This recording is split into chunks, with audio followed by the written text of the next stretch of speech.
Okay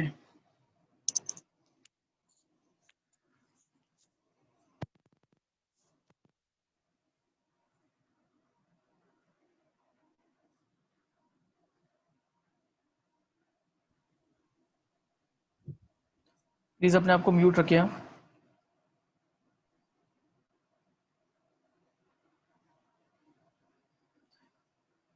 चलो ठीक है। मैंने आपको मैसेज भी भेजा था ग्रुप पे, आप लोगों को रिवाइज करना था, किया क्या रिवाइज? पढ़ा है? अब तक आपको इतना तो समझ में आ ही गया होगा कि ये चैप्टर में पूरे एग्जाम्पल ही एग्जाम्पल भरे हुए हैं और इतना आसानी से याद नहीं कर सकते, थोड़ा कंफ्यूजिंग भी होता है, तो उसको थोड़ा पढ़ना चाहिए रोज, तब जाके होगा। तो आप लोगों ने पढ़ा या नहीं पढ़ा, वो बताओ। ठीक है, एक यस आया अभी तक।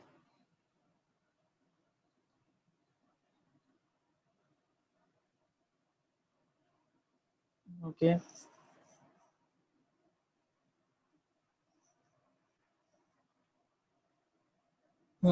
ठीक है। इसका टेस्ट हुआ क्या आप लोगों का? मॉर्फोलॉजी ऑफ फ्लावरिंग प्लांट का टेस्ट हुआ है? नहीं हुआ है? ओके। एक्चुअली इसमें क्या है ना कि हमने बोर्ड्स के पॉइंट ऑफ व्यू से नहीं पढ़ा है, और बोर्ड्स में और ज्यादा एक्चुअली एक्स्ट्रा दिया होगा, गारंटी। क्योंकि इसके पहले पिछले साल जो पहले 11th की केमिस्ट बायो की बुक होती थी ना, उसमें भी उन्होंने बहुत सारा एक्स्ट्रा दे रखा है। बट कुछ कुछ काम की चीजें भी है, कुछ कुछ काम की चीजें दी हुई है, तो एक्स्ट्रा दिया होगा, वो भी हमें एक बार पढ़ना तो पड़ेगा ही, क्योंकि बोर्ड्स की एग्जाम भी तो, कॉलेज की एग्जाम भी तो देनी है ना, तो हमें वो भी पढ़ना होगा। ये तो ठीक है। आप लोगों ने किसी ने पढ़ा है क्या? किसी ने पढ़ा है? जो आपको डेफिनेटली उसमें कुछ एक्स्ट्रा मिलेगा, पढ़ो उसको भी, आपको वो भी पढ़ना है। उसको ऐसे ही नहीं छोड़ना है कि बस यही पढ़ लिया, ऐसे थोड़ी होता है। ये तो हम नीट के लिए पढ़ रहे हैं, कोर्स के लिए कौन पढ़ेगा? वो आपको पढ़ना है।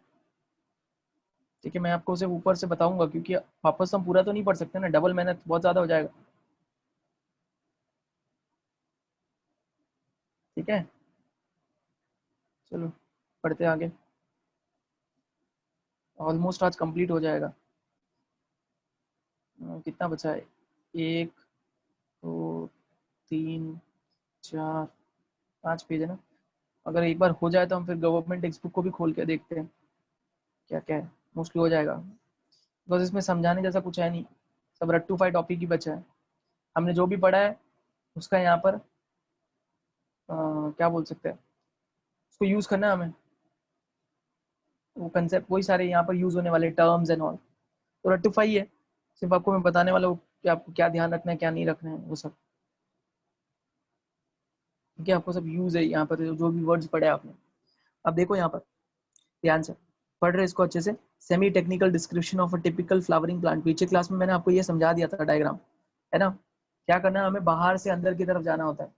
सबसे बाहर कौन होता है? कैलिक्स, फिर कोरोला, फिर एंड्रोशियम, फिर गाइनोशियम।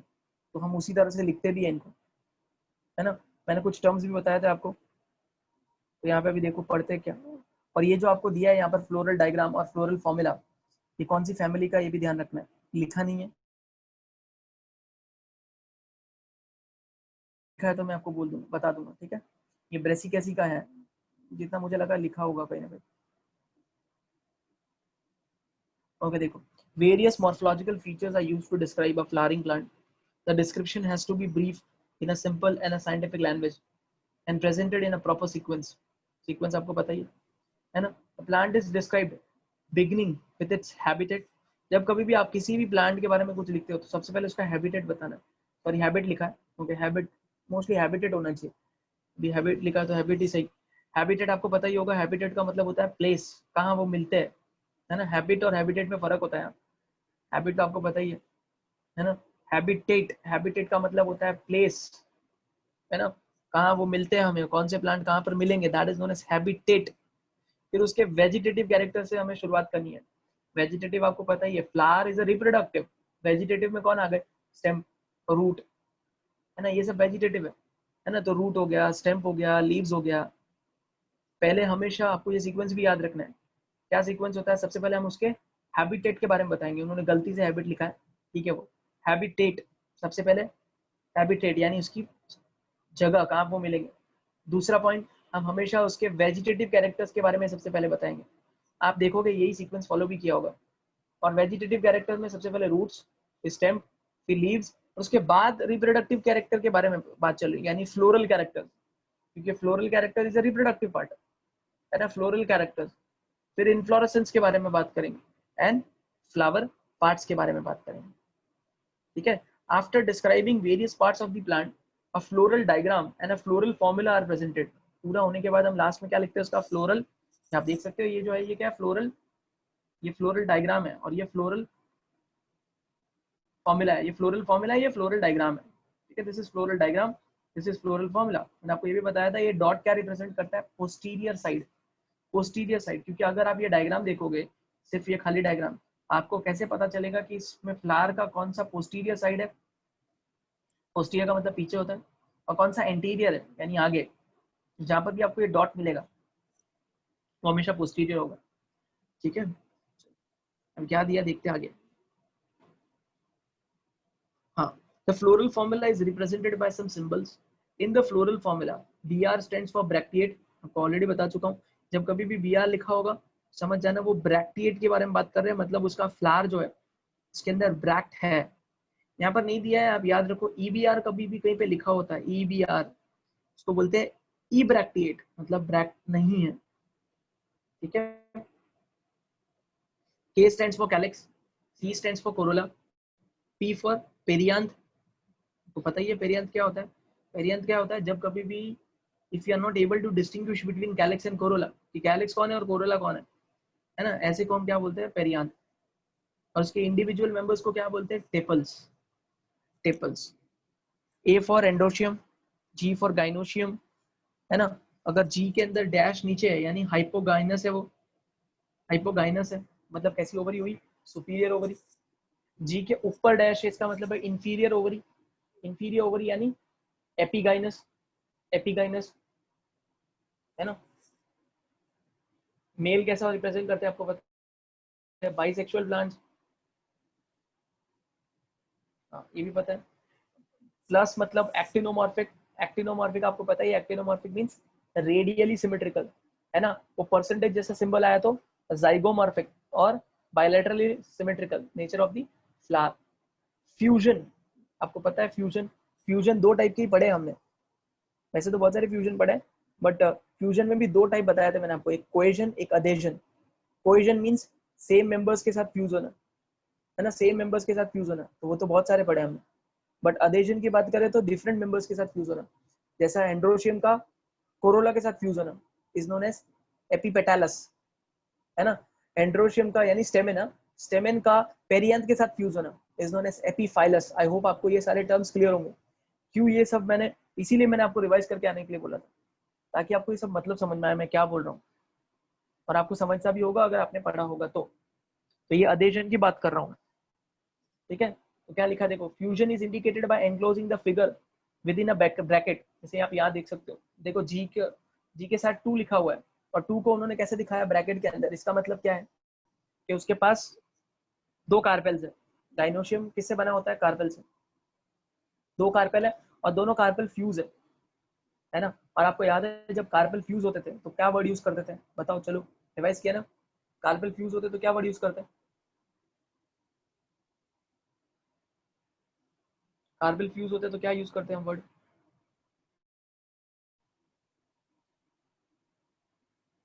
पढ़ोगे तो सबसे अच्छा है,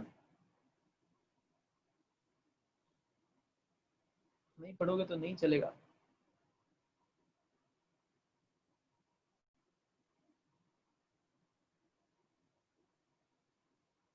किसी को भी नहीं पता, पढ़ा आप लोगों ने अच्छे से, सिन कार्पस बोलते हैं ना, उन्होंने सिन कार्पस, है ना। तो फिर वही आपको पता होना चाहिए। एंड्रोशियम फ्यूज हो जाते हैं तो उसको क्या बोलते हैं, एंड्रोशियम यानी स्टेमेंस फ्यूज हो जाते हैं तो उसको क्या बोलते थे हम, उस कंडीशन को क्या बोलते हैं, अगर स्टेमेन के फिलामेंट्स फ्यूज हो जाते हैं, condition is known as.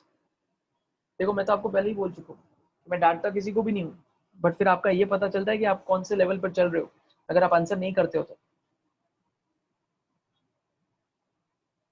Condition को क्या बोलते हैं?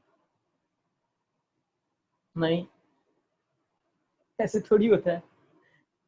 स्टैमिनोड, स्टैमिनोड क्या था? ये आपने बोला है तो बताओ, स्टैमिनोड क्या होता है?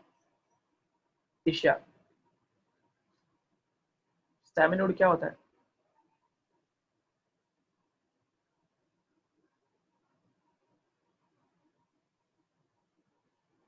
स्टेराइल स्टेमन है ना, स्टेराइल स्टेमन को बोलते हैं स्टेमिनोड।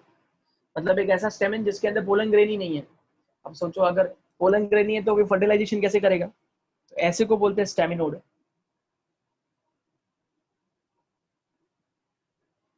आप मुझे बताओ, स्टेमन के अंदर फिलामेंट्स फ्यूज होते हैं, उस कंडीशन को क्या बोलते हैं? मैंने बताया था, पढ़ो, हाँ पढ़ो। एडल्फी बोलते हैं, है ना, एडल्फी। मैंने ये टर्म लिखा भी था, एडल्फी। स्पेलिंग रॉन्ग लिखी, अडल्फी लिख दिया मैंने, एडल्फी,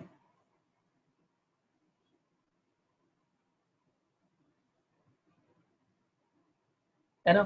मैंने बोला भी था आपको कि अगर बहुत सारे फ्यूज होकर एक ट्यूब बनती है उसको मोनो एडल्फस बोलते हैं, है ना। दो होते तो डाई एडल्फी बोलते हैं, तीन होते तो पॉली एडल्फी बोलते हैं। पॉली एडल्फी के एग्जाम्पल क्या है? सिट्रस। मोनो एडल्फी के एग्जाम्पल क्या है? मोनो एडल्फी का एग्जाम्पल क्या है? डाई एडल्फी में मेरे ख्याल से जितना मुझे याद है, अभी भी मुझे याद है, सोचो सोचो आप, मुझे अभी भी याद है, जबकि मैंने अभी थोड़ी देर पहले सर्जरी का लेक्चर देखा है, एमबीबीएस का, मेरे फाइनल ईयर का सर्जरी का लेक्चर देखा है मैंने। मैं अपनी तारीफ करने के लिए नहीं बता रहा हूँ आपको, आप पढ़ो, इसलिए बोल रहा हूँ, इम्पोर्टेंट है। म्यूट करो अपने आप को, वो मैं आपको बता रहा हूँ। पढ़ोगे नहीं तो फिर प्रॉब्लम हो जाएगी। पढ़ोगे तो आपका माइंड ऑटोमेटिकली डेवलप होता है, ऐसा नहीं है, कोई देख के ऐसे नहीं बोल सकता कि यार इतना सारा मैं कैसे पढ़ूंगा। कुछ नहीं होता वैसा कुछ। आपको मैं बताऊं, मैं अभी वापस एंट्रेंस एग्जाम देने वाला हूँ, नीट पीजी, है ना। जैसे आप लोग नीट यूजी दोगे, वैसे मैं नीट पीजी दूंगा अगले साल। उसमें पता है कितने सब्जेक्ट है? 19 सब्जेक्ट्स है, 19 सब्जेक्ट्स।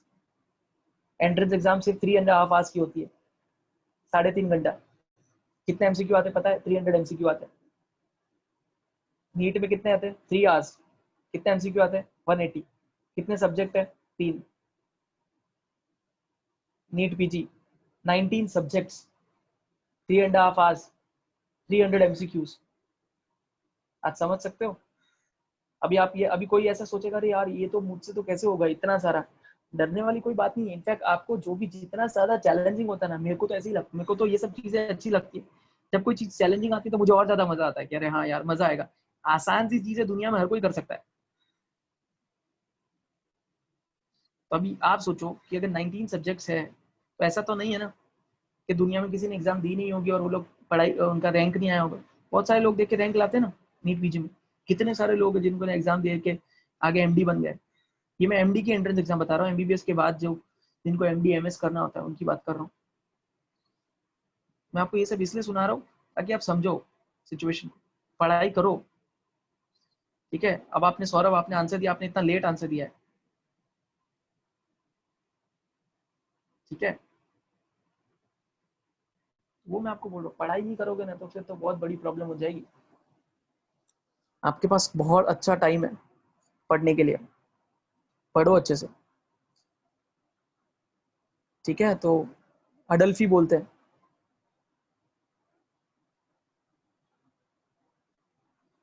अच्छा, ऐसा पूछ रहे हो आप?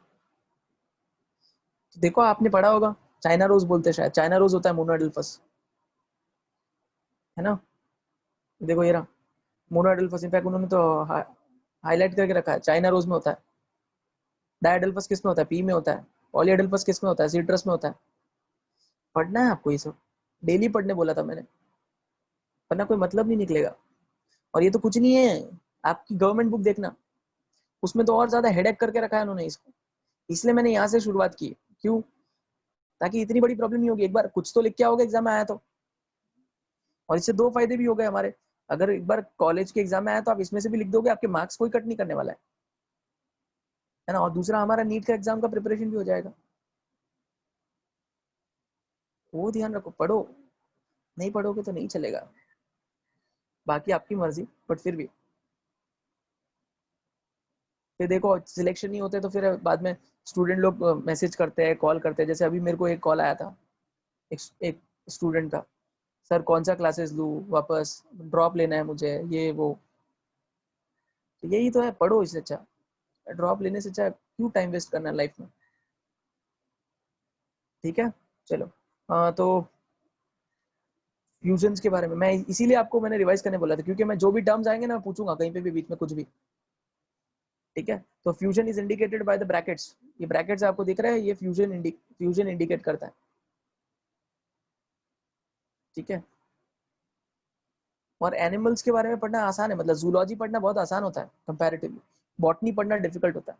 तो जो लोग बॉटनी पढ़ लेंगे ना, तो मुझे ऐसा लगेगा अरे यार इसने बॉटनी पढ़ लिया है, मतलब जूलॉजी तो कर ही लेगा। जूलॉजी तो इंटरेस्टिंग होता है, सब लोग पढ़ते हैं। मैंने आपको तभी तो समझाया था कि बॉटनी सिर्फ यहाँ तक पढ़ना है, और जो लोग फिर अच्छे से नीट क्लियर कर नहीं पाते ना, तो फिर उनको एक और मिलता है। देखो एमबीबीएस का कट ऑफ सबसे ज्यादा होता है, उसके बीच में एक और आता है, दैट इज बीएएमएस, है ना, अपने सबने देखा होगा, नहीं देखा तो देखना। अभी अभी रोड पे जाओ तो देखो क्लिनिक्स में, अब नीचे आप जाओगे ना, तो किसी किसी डॉक्टर्स के अंदर, ज्यादातर डॉक्टर्स जो होते हैं ना, उनके बाहर देखना, उनके बोर्ड पे ये लिखा हुआ रहेगा, ये डिग्री है, bachelor of Ayurvedic medical science या आयुर्वेदिक मेडिसिन। यहाँ पर ये सब जो डॉक्टर्स होते हैं, ये आयुर्वेदिक डॉक्टर्स होते हैं, मतलब इनके पास इनको आयुर्वेदिक मेडिसिन देके पेशेंट को ठीक करना होता है। हालांकि ये लोग नॉर्मल मेडिसिन ही देते हैं, ठीक है, जो कि इलीगल है। अगर इनको देना है ना ऐसी मेडिसिन, नॉर्मल मेडिसिन, तो इनको एक और एग्जाम देनी पड़ती है, तब जाके ये लोग नॉर्मल वाली मेडिसिन दे सकते हैं। बट लोग ऐसे भी दे देते हैं, कौन चेक करने आएगा। ये क्यों बता रहा हूँ मैं आपको, क्योंकि अगर आपको ये मिल गया तो इसमें नाम देख लो आप, आयुर्वेदा, और आयुर्वेदा का बेस क्या है, प्लांट्स, जड़ी बूटियां, यही सब है ना। तो इसमें आपको सब प्लांट्स ही प्लांट्स पढ़ने, फिर तो पागल हो जाओगे प्लांट्स पढ़ पढ़ के। तो अगर बाद में नहीं पढ़ना है तो अभी पढ़ो अच्छे से, अभी तो कम ही है, इसलिए बोल रहा हूँ। ठीक है, चलो, okay. adhesion by a line, उसके बाद क्या लिखा, देखो fusion is indicated by enclosing the figure with in the bracket and adhesion, यहाँ पर इन्होंने वर्ड यूज किया adhesion, है ना। adhesion आपको पता है, मैंने बताया था adhesion कैसे इंडिकेट करते हैं। adhesion ऐसे ऊपर एक क्या बनाते हैं हम, तो ऐसा ऐसे ड्रॉ करते हैं।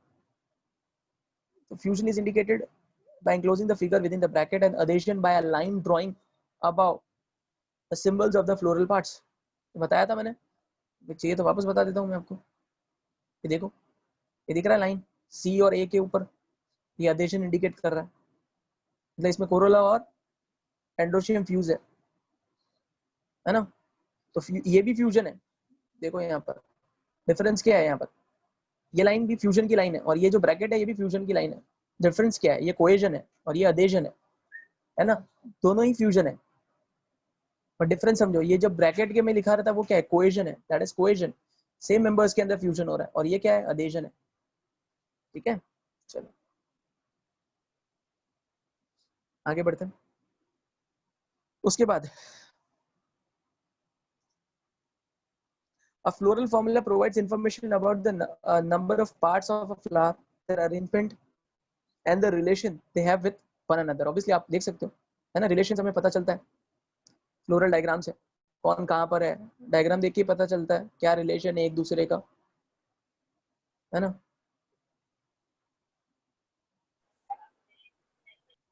And the relation they have with one another, please mute. Okay, उसके बाद क्या लिखा है, the position of the mother axis, mother axis इसी को बोलते हैं, डॉट है ना, इसको मदर एक्सिस बोलते हैं। ठीक है, the position of the mother axis with respect to flower is represented by a dot on the top of the floral diagram. ठीक है, represented by a dot on the top of the floral diagram. अभी NCERT वालों ने ये लिखा ही नहीं कि ये क्या इंडिकेट करता है, पोस्टीरियर सरफेस। ठीक है, आप याद रखना, पोस्टीरियर पार्ट बताता है, इसको क्या बोलते हैं, mother axis. Calyx, corolla, androecium, and gynoecium are drawn in a successive whorls, calyx being the outermost and gynoecium being in the center.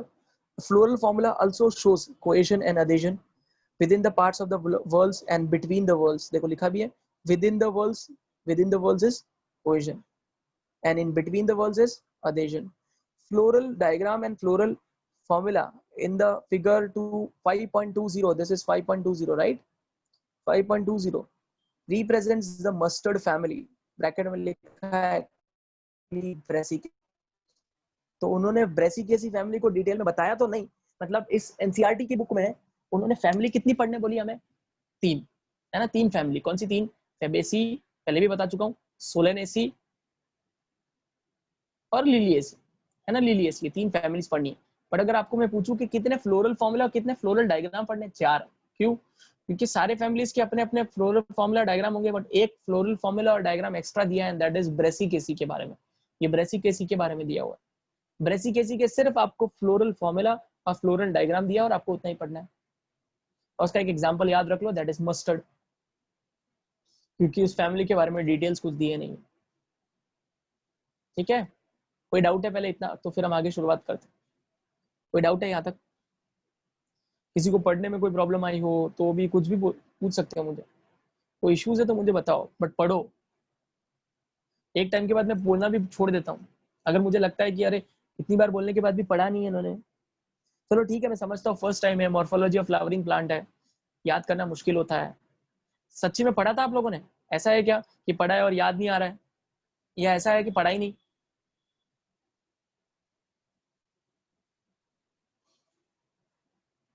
बताओ, क्योंकि ये कंडीशन तो चलो मैं समझता हूँ कि पढ़ा था बट याद नहीं आया, क्योंकि है थोड़ा डिफिकल्ट, चलो समझता है। बट अगर आपने पढ़ा ही नहीं है ना, तो फिर तो बहुत बड़ी प्रॉब्लम की आपने।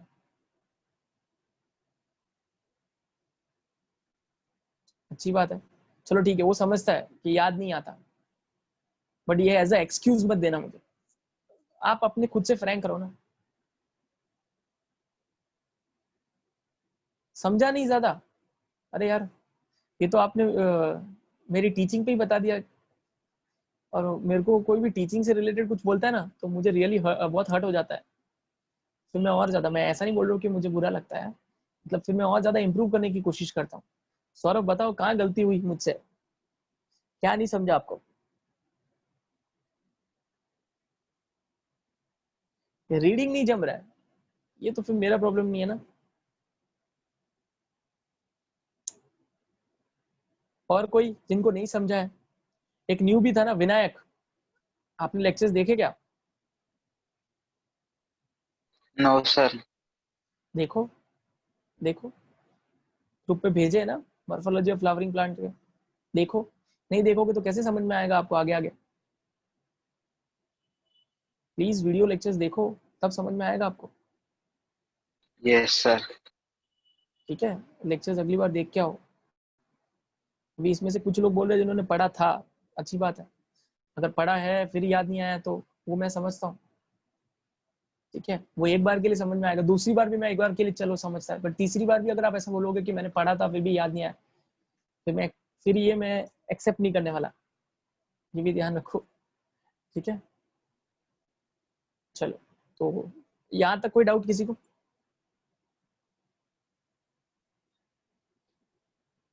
एनीवन, कोई डाउट?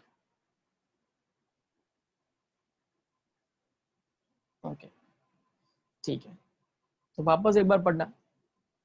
ठीक है, चलो आगे बढ़ते हैं। Description of some important families, that is Fabaceae family.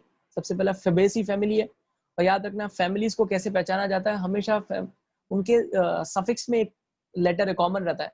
क्या? C A E, C E A E, C A, Fabaceae, Fabaceae family, Liliaceae family, Solanaceae family, Brassicaceae family. तो कैसे पहचाना जाता है कि ये फैमिली के बारे में बात कर रहे हैं? सफिक्स देखो। ठीक है, चलो पढ़ते हैं इसके बारे में। This family was earlier called Papilionoideae family, Papilionoideae family. ठीक है, इसको पहले पेपिलिनियोइडे बोलते थे, पेपिलिनियोइडे प्रोनाउंशिएट होता है ठीक है, नहीं होता है तो भी कोई बात नहीं, आपको तो वैसे भी नाम याद रखना है। अ सब family of a family Leguminosae, मतलब क्या कि पहले ये जो फैमिली अभी जो नई बनाई गई है, एक्चुअली ये फैमिली नई बनाई गई है, फेबेसी फैमिली। पहले ये फैमिली नहीं थी, पहले ये सब फैमिली थी। ठीक है, फैमिली के नीचे कौन आता है? सब फैमिली। समझो मेरी बातें, मतलब कि पहले फेबेसी जो है वो एक फैमिली नहीं थी, वो सब फैमिली थी। कौन सी फैमिली के अंदर? लेग्यूमिनेसी करके, लेग्यूमिनेसी करके पहले एक फैमिली थी। ठीक है, लेग्यूमिनेसी करके एक फैमिली थी। उस लेग्यूमिनेसी फैमिली के अंदर बहुत सारे सब फैमिलीज होते हैं। जितने भी फैमिलीज आप पढ़ोगे ना, सब फैमिलीज के अंदर बहुत सारे सब फैमिलीज होते हैं, ठीक है, आपको वो सब पढ़ने की जरूरत नहीं है, बट मैं आपको सिर्फ बता रहा हूँ कि फैमिली है, फैमिली के अंदर क्या होने वाला है, सब फैमिलीज। जैसे हमारे अंदर आप ऐसे याद रख सकते हो, फैमिली है, फैमिली के अंदर कौन होते हैं, मेंबर्स, वैसे आप याद रख सकते हो, फैमिली है, फैमिली के अंदर क्या होता है, सब फैमिली। तो एक फैमिली के अंदर बहुत सारे सब फैमिलीज होते हैं। तो लेग्यूमिनेसी करके एक फैमिली थी, है अभी भी लेग्यूमिनेसी, उसके अंदर एक सब फैमिली है जिसका नाम है पेपिलिनोइडिए, पेपिलिनोइडिए, ठीक है। उसके अंदर पहले ये फेबेसी करके आता था, समझ में आ रहा है मैं टर्म क्या बोल रहा हूँ। बट अभी उसको सब फैमिली में से निकाल के इसको एक सेपरेट फैमिली बना दिया गया है, एक सेपरेट फैमिली बना दिया गया है। समझा मैंने क्या बोला, या कोई डाउट है तो बताओ,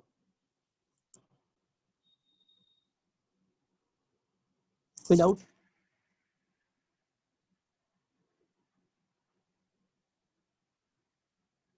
ओके, क्योंकि थोड़ा कॉम्प्लिकेटेड था ना, इसलिए मैंने यहाँ पे पूछा कि कोई डाउट है क्या। ठीक है ना, समझ में आ गया ना आपको, ये पहले ये कहाँ था, पहले ये एक तरह का सब फैमिली था, ठीक है, सब फैमिली था। कौन सब फैमिली का नाम क्या था वो भी याद रखना है, पेपिलिनोइडी है, ठीक है। और पेपिलिनोइडी है किसकी सब फैमिली है, लेग्यूमिनेसी की सब फैमिली है। फिर देखो उसके बाद उन्होंने हैबिटेट बताया, जैसे उन्होंने बोला था वैसे ये लोग फॉलो कर रहे हैं, habitat, it is distributed all over the world. तो इनकी हैबिटेट क्या है, ऑल ओवर द वर्ल्ड है, ये ऑल ओवर द वर्ल्ड मिलते हैं, ठीक है। वेजिटेटिव कैरेक्टर, उन्होंने भी यही बोला था, सबसे पहले हम वेजिटेटिव कैरेक्टर के बारे में बताएंगे। अभी देखो वेजिटेटिव कैरेक्टर्स ये किस तरह से हो सकते हैं, ये ट्रीज के फॉर्म में हो सकते हैं, ये श्रब्स के फॉर्म में हो सकते हैं, हर्ब्स के फॉर्म में हो सकते हैं, रूट विथ रूट नोड्यूल्स, इनके रूट के अंदर नोड्यूल्स होते हैं। नोड्यूल्स मतलब आप कैसे समझ सकते हो, जैसे समझो ना, ऐसे डायग्राम समझो, ये रूट है, ये रूट है, ठीक है, ये रूट आ रहा है, ऐसे ऐसे रूट्स आ रहे हैं। तो इनके रूट्स पे ना ऐसे ऐसे, जैसे ट्यूमर्स कैसे होते हैं वैसे ऐसे ऐसे, इनको बोलते हैं नोड्यूल्स। तो इनके रूट्स के अंदर नोड्यूल्स होते हैं। तो रूट विथ रूट नोड्यूल्स, आपको हर एक पॉइंट याद रखना if you are giving NEET exam, ठीक है। अगर आप बोर्ड सिर्फ बोर्ड पॉइंट ऑफ व्यू से पढ़ रहे हो, नो नीड, इतना नहीं, ऊपर ऊपर से थोड़ा बहुत भी पढ़ लिया, लिख के आ गए, हो गया, ठीक है। बट मैं नीट के पॉइंट ऑफ व्यू से पढ़ा रहा हूँ, ओके। तो इस फैमिली के अंदर कुछ प्लांट्स ट्रीज के फॉर्म में हो सकते हैं, आपको पता है ट्रीज मतलब बड़े होंगे थोड़े, श्रब्स थोड़े छोटे, हर्ब्स और छोटे, है ना। फिर उसके बाद रूट होंगे, तो रूट के साथ रूट नोड्यूल्स होंगे, हो गया। उसके बाद स्टेम, स्टेम कैसा होगा इसका, इरेक्ट, इरेक्ट मींस स्टेम सीधा होगा, ऐसा भी स्टेम हो सकता है, या ऐसा भी हो सकता है, दैट इज क्लाइंबर। क्लाइंबर आपको पता ही है, ऐसा नहीं बोल सकते, ऐसा भी हो सकता है, क्लाइंबर के फॉर्म में भी हो सकता है। तो इसका जो स्टेम होगा इस फैमिली का, या तो वो इरेक्ट होगा या वो क्लाइंबर के फॉर्म में होगा, ठीक है। स्टेम की प्रॉपर्टी बताइए। लीव्स, अब आपको एक एक वर्ड क्लियर होगा, क्योंकि इनके अंदर सारे वर्ड्स ही दिए, बाकी कुछ नहीं। लीव्स आपको पता है ऑल्टरनेट क्या होता है ना, ऑल्टरनेट फाइलोटेक्सी, अगर आपको याद होगा तो ऑल्टरनेट फाइलोटेक्सी का मतलब क्या है, एक लीफ इधर, एक लीफ इधर, एक लीफ इधर, एक लीफ इधर, that is known as alternate phyllotaxy, है ना, ऑल्टरनेट फाइलोटेक्सी। आई थिंक यही था, हाँ यही था, है ना। अपोजिट कैसा होता था, एक ही नोड से दो लीफ्स आती थी, एक इस तरफ एक इस तरफ, दैट इज अपोजिट फाइलोटेक्सी। अगर आपको याद होगा तो एक ऑल्टरनेट फाइलोटेक्सी था, है ना। ऑल्टरनेट फाइलोटेक्सी कैसा होता है, मैं फिर भी बता रहा हूँ ताकि आपको रिकलेक्ट हो।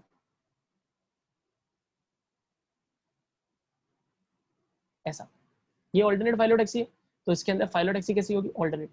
लीव्स कैसी होगी, पिनेटली कंपाउंड, आपको याद है पिनेटली कंपाउंड लीफ कैसी होती थी, है ना, बहुत सारे लीव्स होते थे इसके अंदर। और सिंपल, सिंपल मतलब एक ही पत्ता, दैट इज एक ही पत्ता होना, ये ऐसा, दिस इज सिंपल लीफ, है ना। कंपाउंड लीफ का मतलब पता ही है आपको, कंपाउंड लीफ मतलब ऐसे, और जो मैं ड्रॉ कर रहा हूँ वो पिनेटली कंपाउंड ही है ना। तो ये सारे टर्म्स तभी क्लियर होंगे आपको जब आपने पहले पूरा ध्यान दिया होगा, इसीलिए मैंने पढ़ के आने के लिए बोला था या रिवाइज करके आने के लिए बोला था, है ना। तो इसकी इस फैमिली के अंदर लीव्स जो है वो पिनेटली भी हो सकते हैं, सिंपल भी हो सकते हैं। लीफ बेस जो होगा उनका वो कैसा होगा, पल्विनेट। अगर आपको याद होगा पल्विनेट कैसा था, स्वोलन लीफ बेस, स्वोलन, है ना। एक शीथिंग लीफ बेस होता था, एक पल्विनस होता था। शीथिंग मींस जो बहुत बड़ा लीफ बेस होता था और पूरे स्टेम को कवर कर लेता था, दैट इज नोन एज, वो मोनोकॉट्स में होता है ना, उसको शीथिंग लीफ बेस बोलते हैं। इसके अलावा स्टिप्यूलेट लीफ होगी, यानी लीव्स के अंदर स्टिप्यूल्स होने वाले, है ना। स्टिप्यूल्स क्या होते थे, मैंने आपको बताया था, ऐसे कांटे जैसे स्ट्रक्चर होते थे जो लीफ के बेस पे होते हैं। और इसका वेनेशन कैसा होगा, रेटिकुलेट। सारे टर्म्स क्लियर है, कोई डाउट है तो बताओ।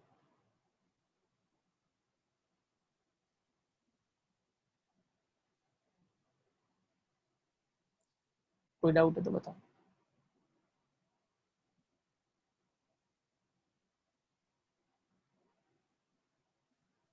ठीक है, और मैं जो बोल रहा हूँ वो आपके भले के लिए बोल रहा हूँ। हाँ, और ऐसा बुरा बुरा मत मानना, मैं किसी को भी डांटने वाटने के पॉइंट ऑफ व्यू से नहीं बोलता हूँ। एक्चुअली मैं किसी को डांटता ही नहीं हूँ, और इसके पीछे भी रीजन है। एक्चुअली क्या हुआ था ना कि एक बार मैंने एक क्लासेस में, एक क्लासेस में पढ़ा रहा था मैंने ना ओवरऑल सबको सुनाया, थोड़ा पढ़ के नहीं आए होंगे या कुछ हुआ होगा तो मैंने सुनाया। एक लड़की रोने लग गई और मुझे बहुत बुरा लगा कि बाप रे, ऐसे कोई रोएगा तो मुझे तो बहुत बुरा लगता है, ऐसे कोई रो कैसे सकता है। जबकि मैंने उसको कोई स्पेशली उसको नहीं बोला था। तब से मैंने डांटना ही बंद कर दिया। सिर्फ मैं सुनाता हूँ तो सबको इन जनरल सुनाता हूँ, किसी को एक को पिन पॉइंट करके नहीं, और वो भी आपके भले के लिए ही बोलता हूँ मैं। ऐसा करोगे तो फायदा है, और वो भी स्टार्टिंग के थोड़े टाइम के लिए। अगर उसके बाद भी नहीं सुन रहे या रिस्पॉन्स नहीं आ रहा है तो वो भी बंद कर देता हूँ। तो मुझे लग जाता है कि हाँ, क्या मतलब नहीं है, अभी वैसे भी नहीं पढ़ेंगे, ऐसा है। तो ये तो सब मैंने आपको पहले क्लास में बता दिया था आप। और कुछ लोग तो मेरे से पढ़े हुए भी हैं, हालांकि उन्होंने मुझे एकदम वैसे टाइप में नहीं देखा, क्योंकि मैं कॉलेज में अलग तरीके से पढ़ाता हूँ। वो स्कूल सेक्शन पढ़ाया था मैंने। स्कूल सेक्शन पढ़ाना लिटरली डिफिकल्ट होता है, मेरा एक्सपीरियंस था वो। चलो, तो ये लीव्स, ये डायग्राम वायग्राम कुछ इंपॉर्टेंट नहीं है यहाँ पर। ओके ओके, अच्छी बात है, चलो, थैंक यू प्रिंस। ठीक है, ओके, तो यहाँ पर कुछ नहीं है। यहाँ पर ये सब डायग्राम्स इंपॉर्टेंट भी नहीं है, डोंट वरी इस डायग्राम को लेके कोई। हाँ, इसका ये फ्लोरल फॉर्मूला है। किसका फ्लोरल फॉर्मूला है ये? कौन सी फैमिली पढ़ रहे हैं हम फेबेसी फैमिली पढ़ रहे हैं, तो उसका फ्लोरल फॉर्मूला ये। ठीक है, कैसा फ्लोरल फॉर्मूला आप देख लो। सबसे पहले कैलिक्स है। कैलिक्स का आप देखो, कैलिक्स के अंदर अगर आप क्या बोलते हैं इसको, वर्ड याद नहीं आ रहा है मुझे। क्या बोलते थे हम, कोई बात नहीं, चलो बाद में देख लेंगे। यहाँ पर कहीं ना कहीं वर्ड दिया होगा, एस्टिवेशन। हाँ, एस्टिवेशन। आप कैलिक्स का एस्टिवेशन देखो कैसा है, वेलवेट है ना। अगर आप कोरोला का देखोगे तो कैसा वाला टाइप है ये एकदम लास्ट वाला टाइप था, याद है? इसके अंदर स्टैंडर्ड ये सब होता था, वैसा टाइप का कोरोला है ना। उसके बाद देखो इसके अंदर ध्यान से देखो, अभी अगर आप ध्यान से देखोगे तो आपको पता चलेगा इसके अंदर एंड्रोशियम। एंड्रोशियम को देखो, 9 जो एंड्रोशियम में फ्यूज है, देखो 1 2 3 4 5 6 7 8 और 9। तो 9 एक साथ फ्यूज है, और ये एक अकेला बेचारा। मतलब ये कैसे हो गए डायडल्फस, मतलब 2 ट्यूब बन गए, एक ये पूरा बंडल और ये अकेला। भले ही अकेला है तो भी वो बंडल कंसिडर होगा। तो मतलब ये कैसे हो गए डायडल्फस, 9 मिलके एक पूरा बंडल बना रहे हैं और एक अकेला है। This is known as diadelphous. ठीक है, और फिर इसके अंदर, ये अंदर क्या है, डायनोशियम। इसके बारे में कुछ खास बताया नहीं अच्छे से, कुछ अच्छे से दिख नहीं रहा। और ये आप देख सकते हो मदर एक्सेस, मतलब ये पोस्टीरियर है and this is anterior. Clear है डायग्राम?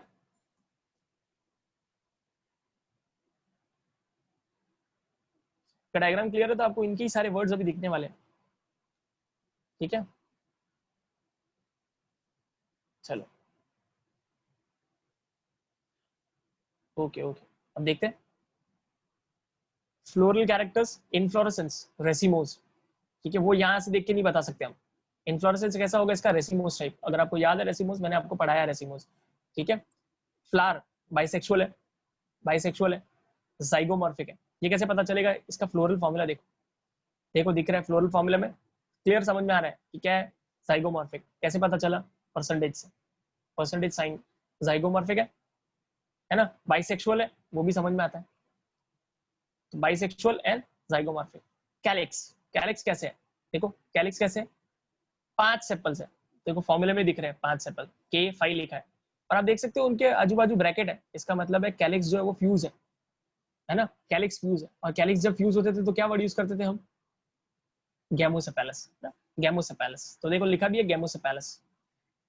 एस्टिवेशन कैसा है कैलिक्स का, वेलवेट। वेलवेट भी हो सकता है, इम्ब्रिकेट भी हो सकता है। ठीक है, तो आप देख सकते हो कैलिक्स का एस्टिवेशन कैसा है, वेलवेट। ठीक है, सब रिलेट करके पढ़ो, ये हो जाएगा, वरना थोड़ा डिफिकल्ट पड़ेगा।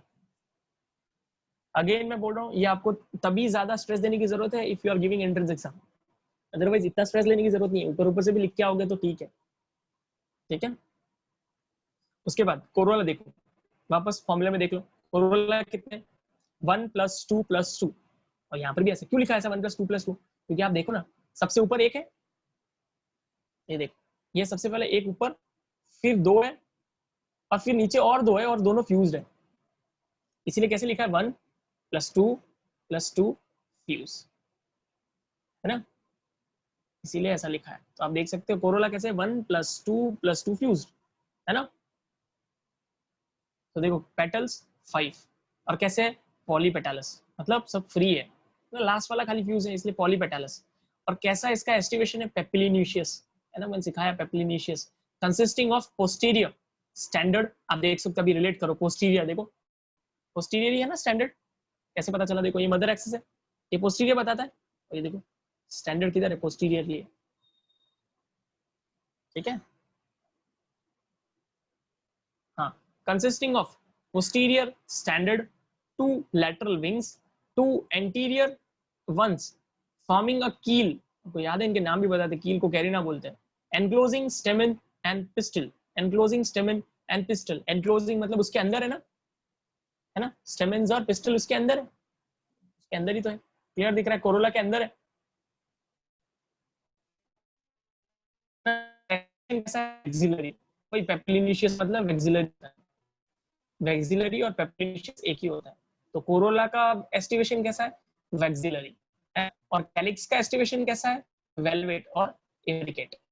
एंड्रोशियम कितने हैं, 10, मैंने आपको पढ़ाया था 10 है ना, पूरा काउंट करके बताया, उसमें से 9 अलग है, इसलिए डायएडल्फस लिखा होगा, देखो 9 फ्यूज है, ब्रैकेट में लिखा है +1 तो 10 डायएडल्फस।